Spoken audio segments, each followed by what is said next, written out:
কিরকম? পলাশির ঘটনা হলো 1757 সালে। এর মাত্র 6 বছর পর 1763 সালে একটা জনযুদ্ধ এই বাংলায় শুরু হয়। আপনারা ফকির মজনু শাহর নাম শুনছেন।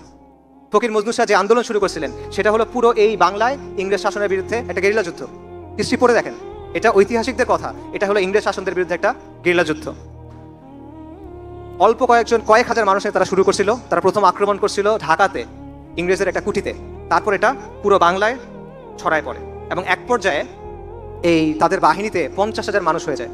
এবং ফকির মজনু শাহর পরিচয় কি এটা কিন্তু কেউ নিশ্চিত নয় এখনো পর্যন্ত। খুব ইন্টারেস্টিং ব্যাপার, এই আন্দোলন 1763 থেকে শুরু করে 1800 সাল পর্যন্ত চলছে। 38 বছর বা 37 বছর, প্রায় 4 দশক ধরে চলা একটা আন্দোলন। এটা কে শুরু করলো তার পরিচয়টা কেউ জানে না এখনো।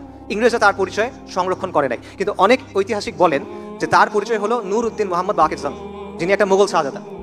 এটা অনেকে দাবি করে থাকেন। এবং এই সময় অনেকগুলো বিদ্রোহ ঘটলো যেগুলো একই সাথে জড়িত, যেমন ত্রিপুরাতে শমশের গাজীর বিদ্রোহ, সন্দ্বীপে আবু তোরাবের বিদ্রোহ, মোমেন শাহিতে করম শাহের বিদ্রোহ, এবং একের পর এক এরকম বিদ্রোহ